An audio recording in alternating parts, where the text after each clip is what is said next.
You're entering the Blitz with your host, Matt Maldonado, on Madness4life News.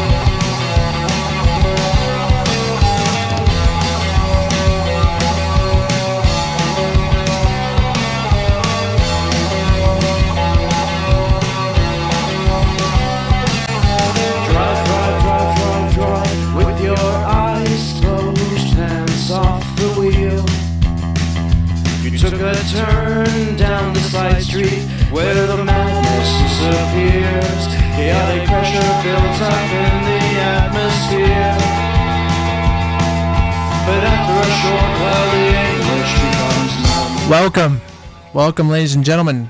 I am your host, Matt Maldonado, here in FEMA Region 9, Las Vegas, Nevada, and this is the Blitz, Madness4life News. It is episode number 6, podcast 35, and it is September 6, 2012. I'm going to be getting into a ton of news on thejudgereport.com.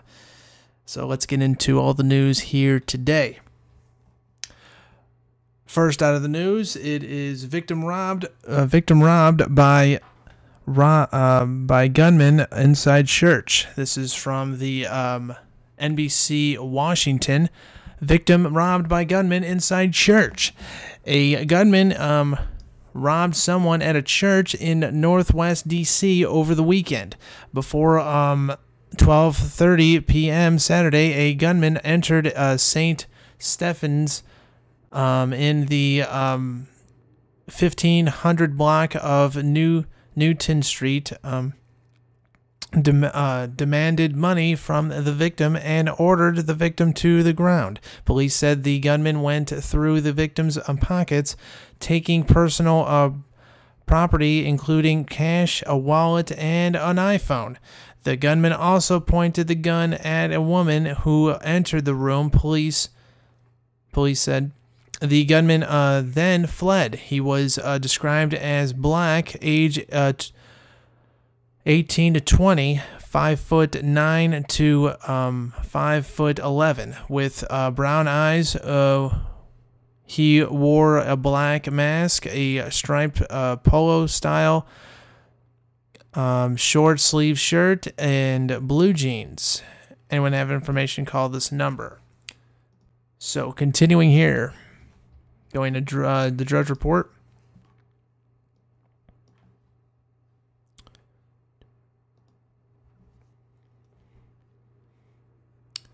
West Nile cases in the U.S. up 25% in latest week, CDC. Dallas Reuters, the number of U.S. Well, by the way, this is from Yahoo News.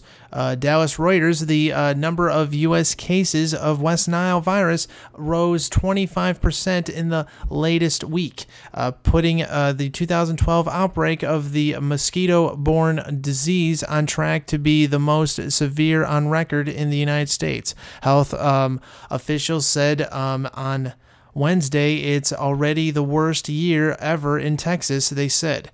So far this year, 1,993 cases have been reported to federal health officials, up from 1,590 reported the week before. The Centers for Disease Control and Protection said in its weekly update of outbreak data.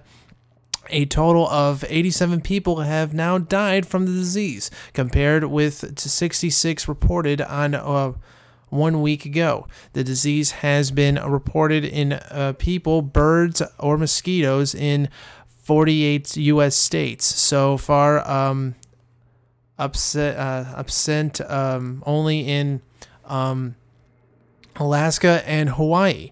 About half of all human cases are in Texas, the CDC said. Of the nearly 2,000 cases reported to the CDC this year, 1,069, or 54%, are of the severe neuroinfective form of the disease, which can lead to meningitis and I can't even say those words, so I'm sorry. The milder form of the disease causes flu-like symptoms and is rarely lethal.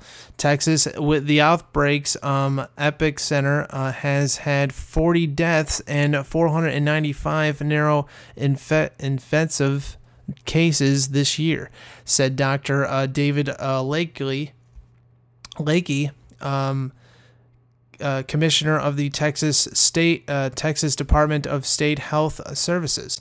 About a quarter of the cases have been in Dallas County. He said, "This is our worst year ever in Texas," Likely said. The previous Texas record was in 2003, when there was 40 deaths and 439 neuroinfective cases. Texas has had 1,013 cases overall this year, Likely said. CDC figures, which sometimes lag beyond state data, show that South Dakota has the next highest number with 119 cases and 2 deaths.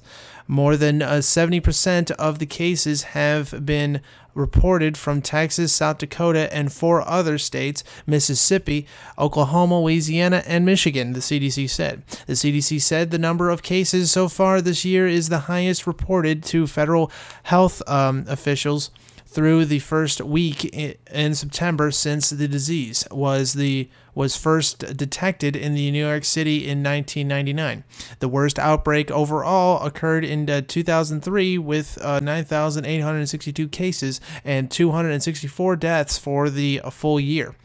The disease is thought to have originated in Africa. This year's outbreak is already nearly 3 times the size of last year's, when 712 cases were reported nationally, with 43 deaths in Texas. Aerosol spraying during the last several weeks in Texas County and neighboring Dayton County has been effective in reducing the mosquito population that transmits the virus from infected birds to humans and other mammals, Likely said. West Nile outbreaks tend to be unpredictable. Hot temperatures, rainfall amounts, and ecology factors such as the bird and mosquito populations have allowing just right to trigger an outbreak like the one this year. Drought can reduce mosquito population, while heavy rains can wash out breeding sites, said Dr. Peterson, director of the Division of Vector-borne infections diseases for the CDC. Cities are more opponent to outbreaks even during a drought because of widespread use of sprinkler systems and standing bird baths that can cause water to pool and become breeding grounds for mosquitoes. We've seen cases in places like Phoenix, which is in the middle of the desert, because of standing water, Patterson said. And that's it with that article. Let's continue here.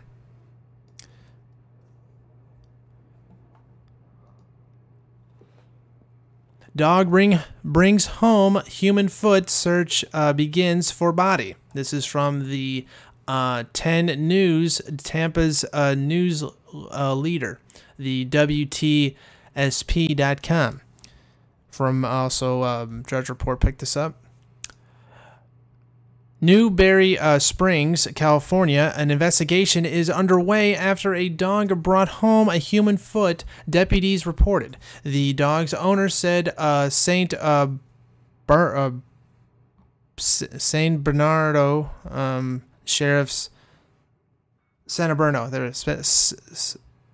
Bernardino, there we go. Sheriff's detectives to search the desert along the I-40 freeway, and they found more body parts. Erica said she's used to her dog Lucky bringing home animals, but never expected to see a human foot. It didn't seem like it was real. It was freaky, scary, and I was in shock, the Newberry Springs resident said. Detectives said they can't determine the race or gender on any of the remains. They are looking into missing persons cases in the area and will gather DNA from the parts they found. Continuing here from the Drudge Report.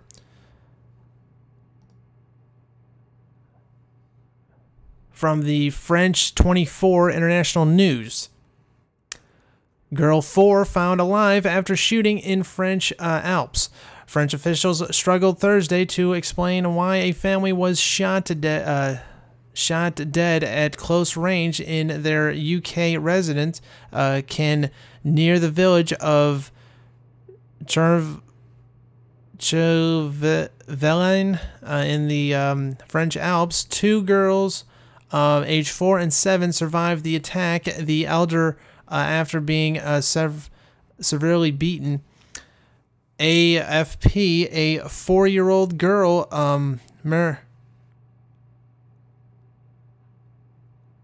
miraculously survived a shooting in the French Alps that left 4 people dead by curling up under the bullet-riddled corpses of her mother and grandmother, officials said Thursday.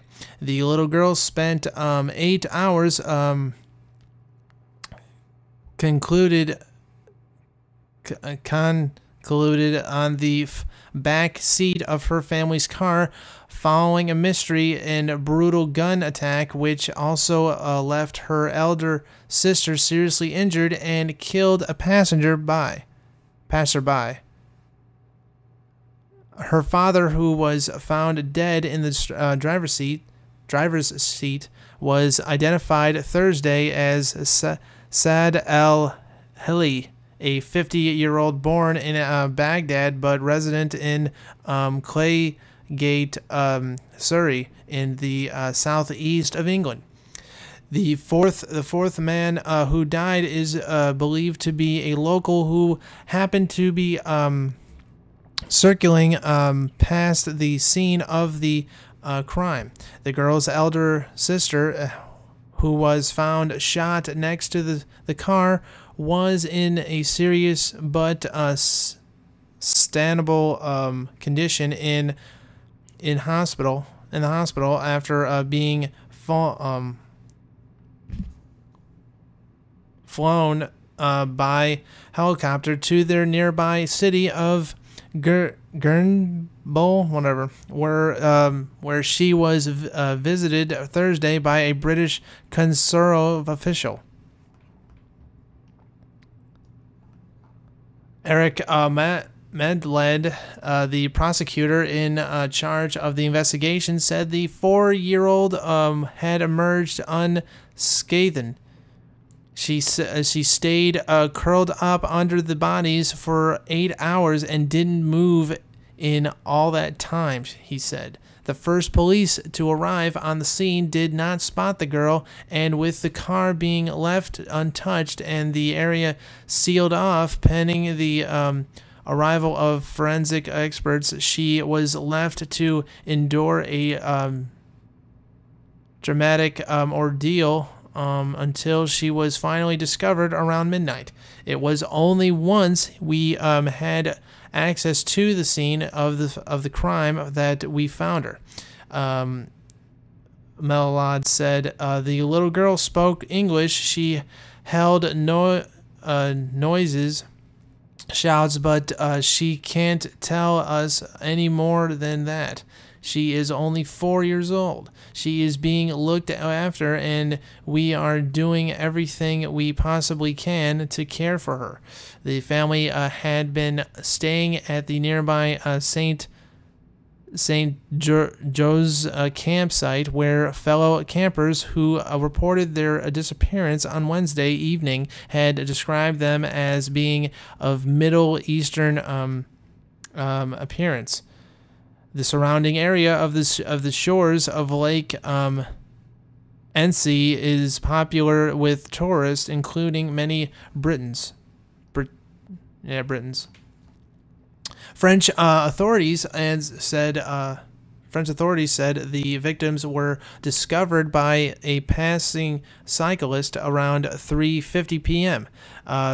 Wednesday, the cyclist who was killed had overtaken him minutes earlier. Several witnesses reported seeing a car speeding away from the scene around the time the attack took place.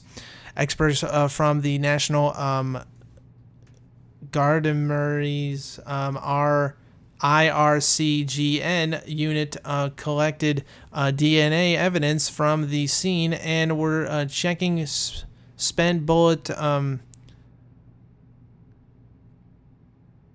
cartridges in an attempt to identify the weapons used.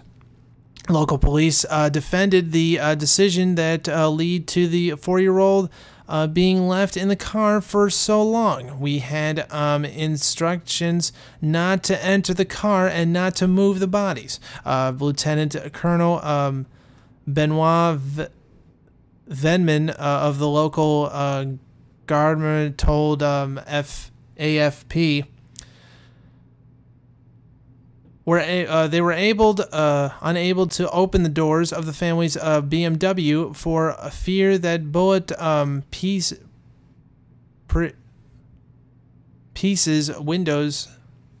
priced windows would shatter, potentially promising the work of the IRCGN forensic team. Firemen, techniques, and doctors all looked into the car through the holes in the windows, but none of them saw the girl. A helicopter equipped with a thermal camera took images of the car to check if there were any other bodies inside, but also failed to identify the girl. She was so close to her mother, they appeared as one mass. Continuing here.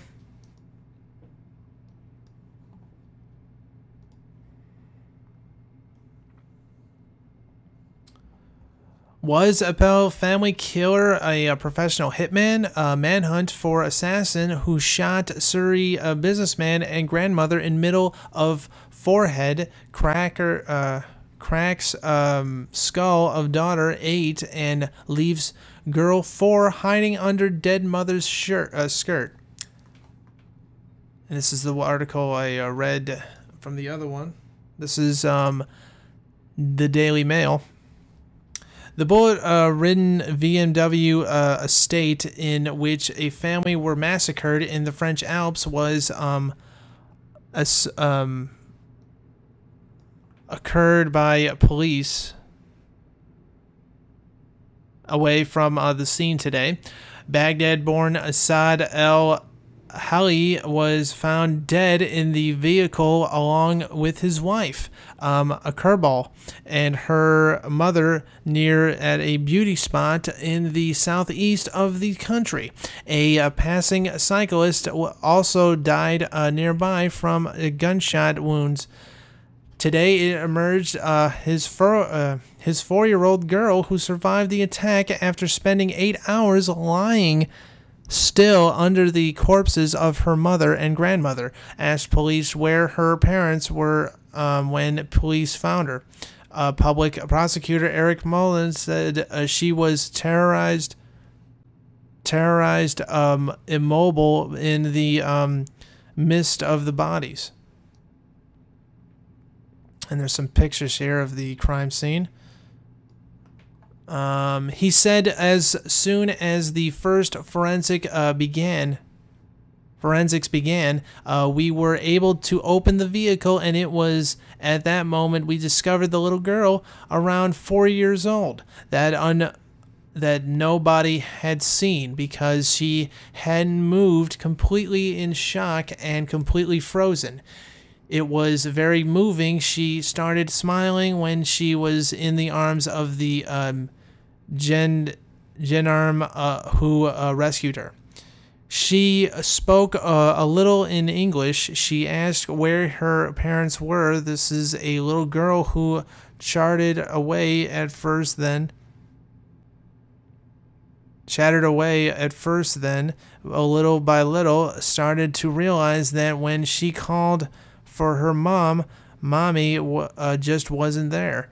He added that the girl's older sister seems to be pulling through, confirming she was beaten and has a fractured skull at least. There are no witnesses, only she may be able to tell us what happened if she can manage to do that. Police said the 4-year-old girl who was taken into police care spoke English and heard noises and screams, but was unable to describe what had happened. Neighbors of the family in Upmarket Claygate, Surrey said, Corrigate Surrey said today that Mr. Hilly was a skilled engineer who had been working a freelance engineer for Surrey Satellite Technology, based in Glideford, after fleeing Saddam's Iraq. Investigators believed they are searching for a hired hitman after revealing that 3 of the victims all received critical bullet shots to the center of the forehead. They said the family moved to Surrey after his Mr. Ali's parents were forced to leave Iraq by the Saddam regime. George Hegela, said he was a bright kid, which is so sad to see him go. He loved his kids so much. He was an engineer, a very good one. He used to work for a satellite engineer company in Gladeford.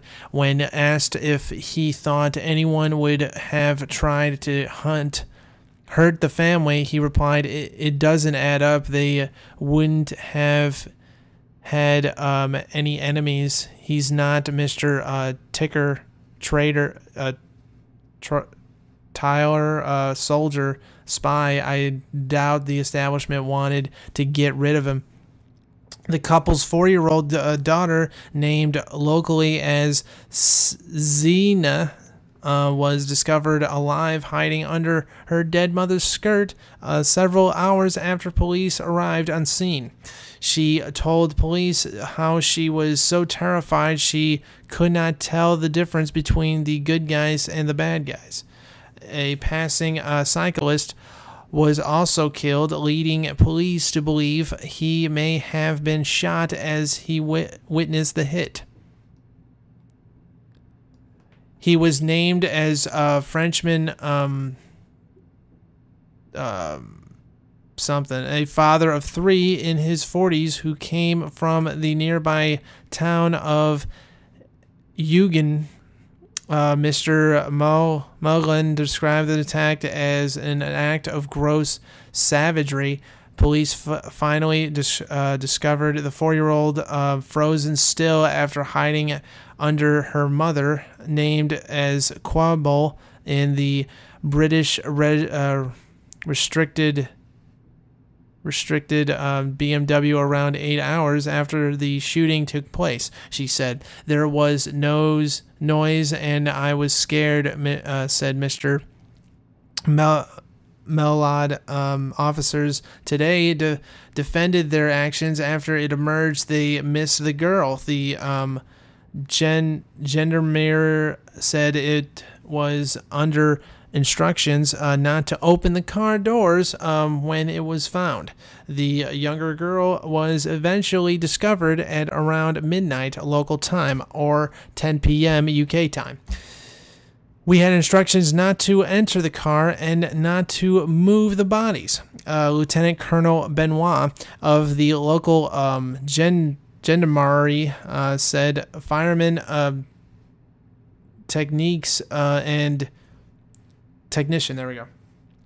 Fireman, technician, and doctors all looked into the car through the holes in the windows, but none of them saw the girl. She didn't budge. She stayed under the legs of her mother. She was so close to her mother they appeared as one mass, he said. Officers were told to wait for an IRCGN team of forensic scientists who would examine the scene. They were also concerned that the bullet-holed windows would shatter and compromise ballistic evidence if they opened the doors. Her 8-year-old sister was found violently beaten with a blunt instrument and is in a coma, but is expected to survive, leading investigators to question whether the two girls were spared in the attack.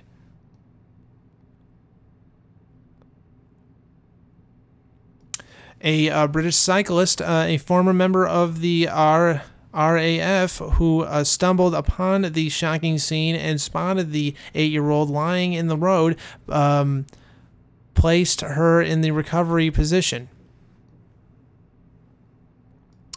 Police said the moment of the attack remained a mystery, but revealed there were signs of a vehicle braking at the scene. Speaking earlier, Mr. Melilad described the scene as being like something from a film and said 15 cartridges were found around the BMW and a very large number of shots had been fired. The firearm used is believed to be an automatic pistol. Police would not say whether they were looking for more than one gunman. The two dead women were found in the back seat of the car along with a number of bags. Mr. Melilad said the British cyclists were overtaken earlier by the French bicycle rider who was found shot at the scene. He was the British man told them he came across the powerful BMW estate with the engine still running. He also saw coming towards the car a young girl who collapsed before him. He said he quickly came to her and put her in a side position and called the police and ambulance surface, and everyone came to the scene. He said the girl had been repeatedly hit extremely violently. The British cyclist then went the vehicle and found the French victim by its side. He broke a window and turned the car engine off and found the other 3 bodies in the car. Mr. Hilly is thought to have lived in the UK since at least 2002, and the grandmother had a Swedish passport, according to French officials. He is also believed to have been the secret secretary of a Wiltshire-based aerial photography company, AMS 1087, since 2007. A member of staff at the firm told Mail Online they could not comment on the strategy. The director of AMS 1087, Sergi businessman John James Burton, also did not wish to comment when asked about Mr. L. Helly. No one at any address linked to the business believed to be its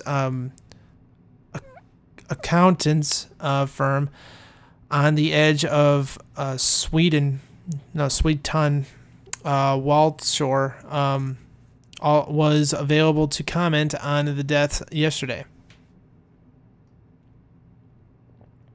And it just continues on from there. So continuing here, let's see if I have enough time. I don't know if I do. Yeah, I have enough time. Okay. Just got to blitz through this.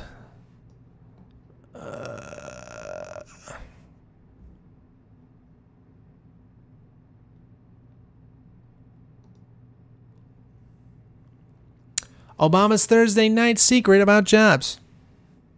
This is from yesterday, actually the 5th, and this is from the Wall Street Journal, and the Drudge Report picked this up. When President Barack Obama takes the stage Thursday night at the Democratic convention, he's probably known a secret about the economy that you don't.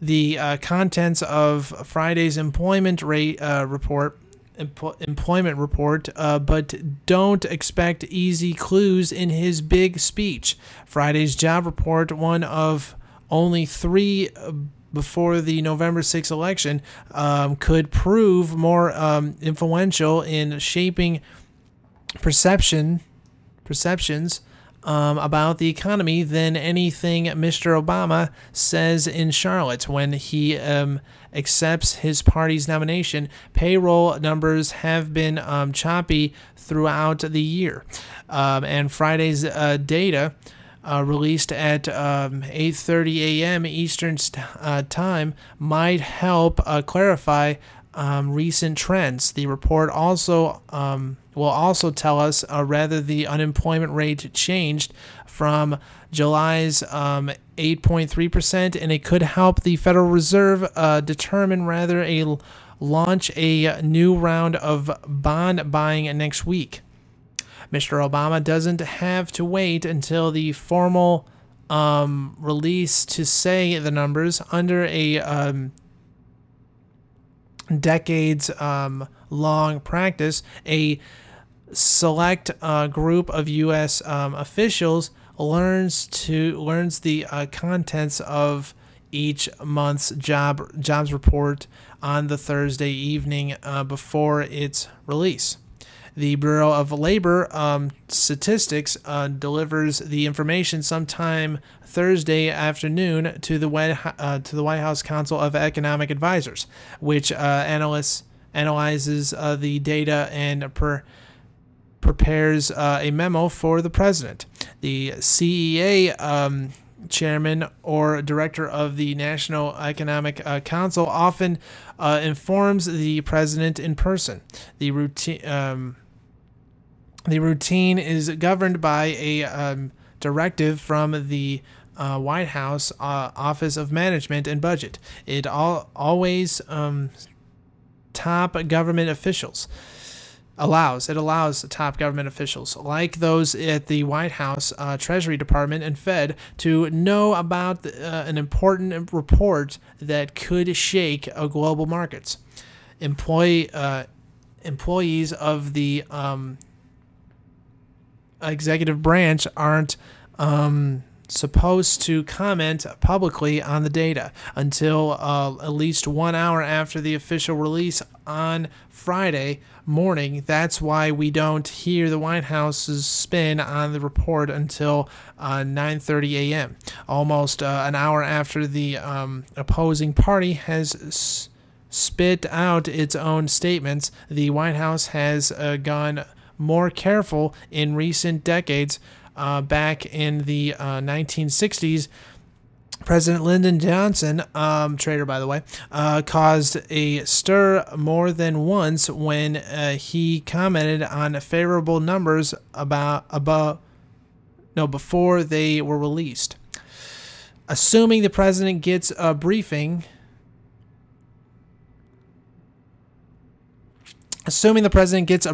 on Thursday before his speech, what might he do with it? He isn't actually getting on stage for one of the most important speeches of his career to recent labor department data, but he conceivably could tweak his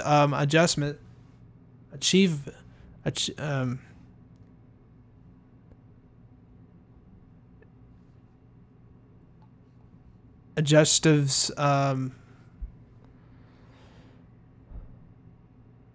directives, whatever, in describing the economy. If the employment report is a surprise in either direction, good luck trying to figure out that out while you're watching.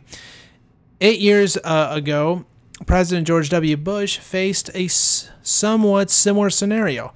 His speech at the Republican convention in September 2004 came the night before a monthly jobs report following a year of choppy data. And after what was routinely described as a jobless recovery, the prior jobs report showed that payrolls rose just 32,000 in July, so he would have had good reason to worry about more trouble in the labor market.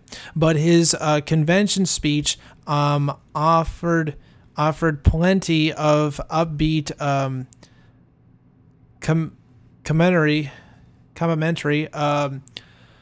about the economy, which means he either knew the next round of data or didn't care. The report released the morning after his speech showed a substantially better performance, a gain of 144,000 jobs in August. There are plenty of good reason not to obsess about a single report. All the data get received later, and the trends are what really matter. Remember the jobs that reported a year ago that showed no change in payrolls? A big fat zero for August 2011.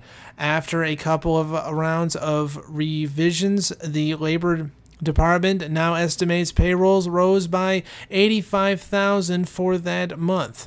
But most people who remember the jobs data for last August would probably recall the potential print, not the revisions. So perceptions matter, especially 2 months before an election.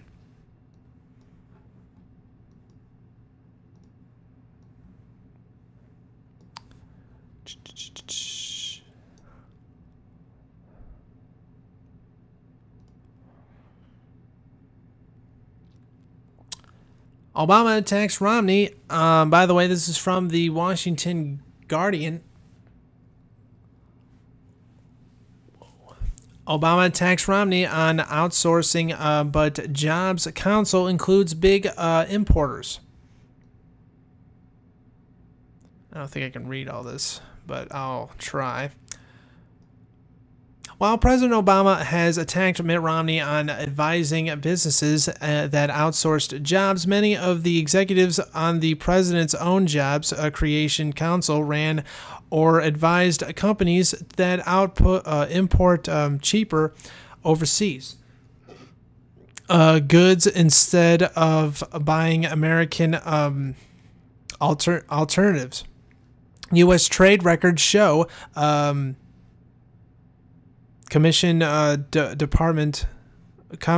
Department import records reviewed by the Washington Guardian show the companies with the 23 active and 3 ex-official members of the President's Council on Jobs and Competitiveness imported 12,366 shipments from China alone, totaling more than 20 billion pounds in weight. During the 18 months since they began advising the White House in July 2011. Just over half the council members were with firms that reported Chinese imports, ranging from bulk steel and furniture to airline parts, appliance, electronics, and comics. I don't know what that is. The Made in China track record of the Jobs Council members has frustrated some labor unions key to the president's reelection and could complaint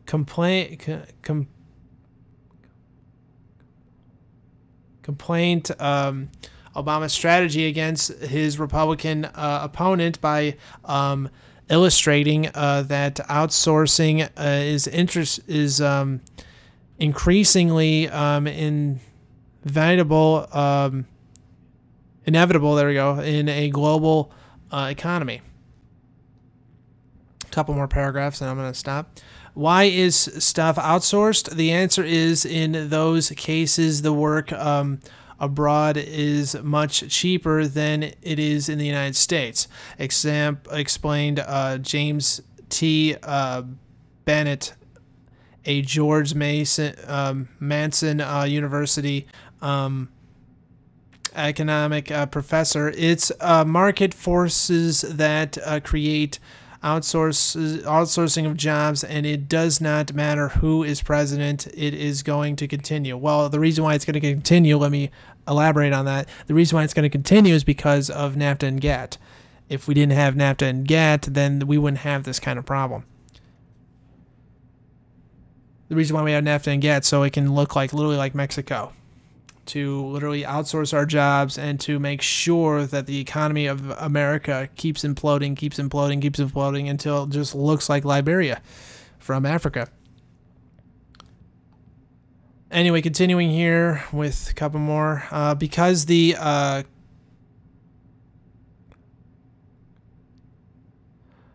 records did not induct the value of the imports, it is impossible to quantify what percentage of supplies the companies get from overseas. But some of the firms tied to Job Council members acknowledge it is significant. Chemical giant DuPont, which reported more than 1,400 shipments of Chinese imports over the last 8 months, told the Washington Guardian it gets about a third of its supply chains outside the United States, and it just continues on from there. Moving on here.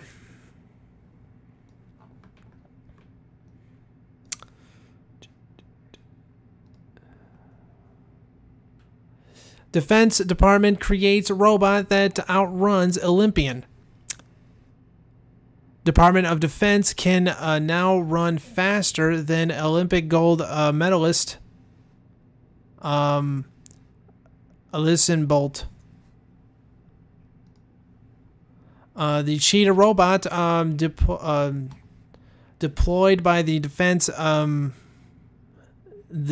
Advanced Research Project Agency broke its own land speed record of 18 miles per hour Wednesday by going 28.3 miles per hour in a 20-meter sprint.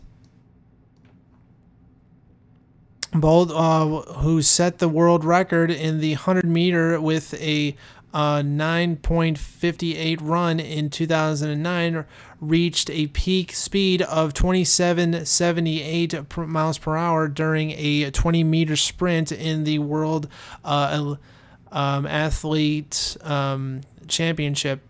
The video posted by DARPA on its website shows the cheetah robot hitting the new world record mark before losing its footing on the treadmill. The cheetah robot, which is being deployed and tested by Boston Dementics.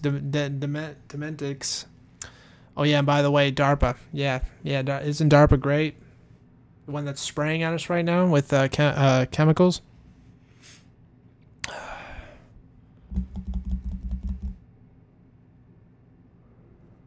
Is looking to move. Continuing here.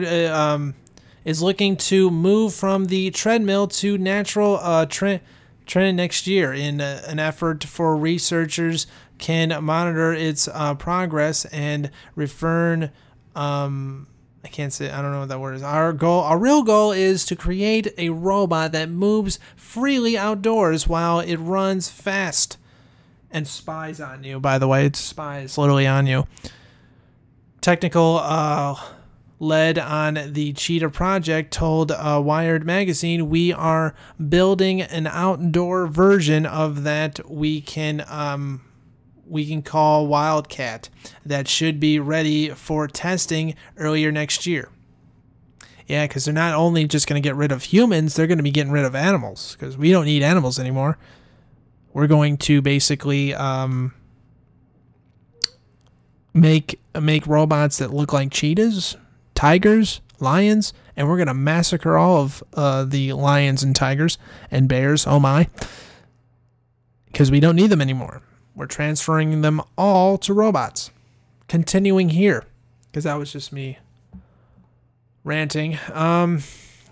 DARPA states on its website that it hopes to use the Cheetah robot in emergency responses, humanitarian missions, humanitarian missions where they kill people, and other defense missions. What DARPA is doing with its robotics programs is attempting to understand and engineer into robots certain core capabilities that living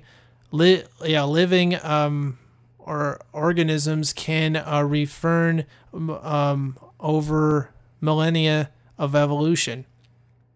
Yeah, so they can acclimate everybody into machines. That's the transhumanism, as it were. Or as we like to call it also, the zeitgeist. Zeitgeist like that too. Transhumanism idea.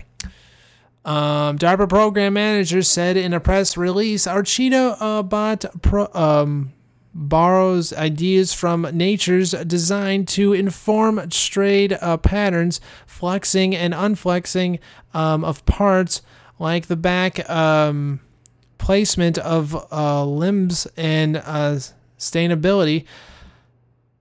What we gain through Cheetah and related research efforts are technological building blocks that create possibilities for a whole range of robots suited to future Department of Defense missions." Anyway, continuing here.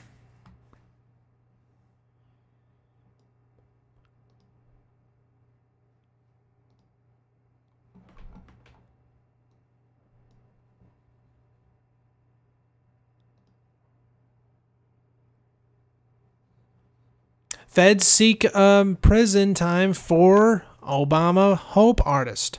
This is from the smokinggun.com. September 5th, federal prosecutors went Shepard Fairey, the artist who created the Obama hope poster, Yeah, by the way, Obama's not really going to save you, but that's all right. To serve time in prison following his misdemeanor conviction for destroying and verbalizing documents in connection with a civil lawsuit over the iconic campaign image. In advance of Friday's scheduled sentence of Ferries in U.S. District Court in Manhattan, the Department of Justice has filed a memorandum arguing that a prison term for the 42-year-old artist would be inappropriate. However, prosecutors did not specify how long Ferry should be incarcerated, though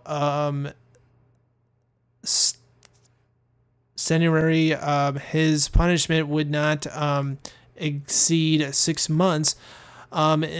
Additionally, government lawyers have conducted that Judge Frank Melez could fine Fairley up to $3.2 million.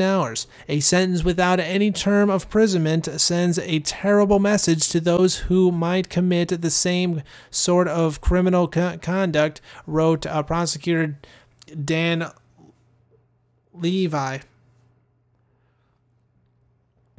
In a September 2nd memo encouraging parties to game the civil litigation system creates terrible incentives and subverts the truth-finding factions of civil litigations. Fairly seen in the above mugshot has admitted destroying electric records and creating fake documents in an effort to thwart a copyright suit brought by the Associated Press, which conducted that Fairley had based the Hope image on a photo taken by an Associated Press lensman. Levi stated that Fairley repeated significant reputations and financial benefits from the Obama Hope image, which was created in early 2008. The prosecutor specifically stated the litigating combined profits of 3 ferry companies, which grossed $2.93 million in 2007, $4.59 million in 2008, and $6.8 million in 2009. In a sentencing memo filed by Ferry's lawyer, the artist is described as a devoted husband and father of 2 young girls who deeply regrets the worst mistake of his life. In dozens of letters to Miss Fairley's friends, co-workers, and business associates convincingly assessed to his contrariation, giving and community service, arguing that a prison term is not warranted. Fairley's counsel committed that following his guilty plea earlier this year, he has endured an online public shaming that will now be a permanent scarlet letter for Shepard to wear. Fairley's lawyer have also conducted that the artist, a diabetic, might not receive proper treatment for his illness if incarcerated in a borough of prisons. That's right, faculties. In a letter to Amos seeking leniency for Fairley, former Obama for America officials Scott Greenston recalled asking the artist to create a work during during the 2008 Democratic primary campaign. For re-agreed, Greenston wrote, because he was willing to stand up and announce his support for Obama at a time when others did not want to choose sides. Fairley was finishing up the Hope poster while he was waiting for his wife to deliver his second child, noted Greenston. Amanda Furry, the artist's spouse, wrote to Amos that she feared that making the poster would not be good for Shepard's career, but she added her husband looked me in the eye and said to me that the reason he would be doing this for our daughter's future, not his career.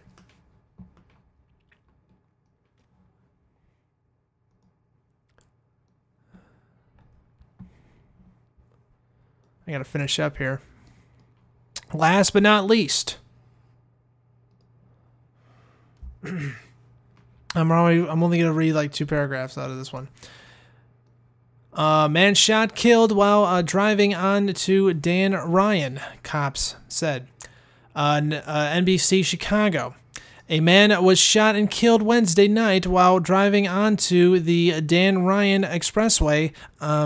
Police said the 25-year-old, identified as Larry Porter of the 10,000 block of South Parna Avenue, was driving a Jeep Grand Cherokee onto the southbound expressway just before midnight at 87th Street when shots were fired from another car. Police said the driver was stuck in the head. He lost control of the vehicle, crashing into an auto parts store in the 8,600 block of South whatever Avenue, and was pronounced dead at the scene. The front seat passenger was taken to a nearby hospital in critical condition. And it just continues on from there. And that is it for the show today, ladies and gentlemen. I will be back tomorrow at 12 or 12:10 or 12:15 or whenever I can do this. So thank you very much for listening to me and tolerating me. If you want to subscribe, you can just subscribe to this video. And also follow me at the links below. Is also follow Close to Moderns. Stay. You can follow them at the links below. So thank you very much, ladies and gentlemen, for listening to me. And have a good night. And God bless America.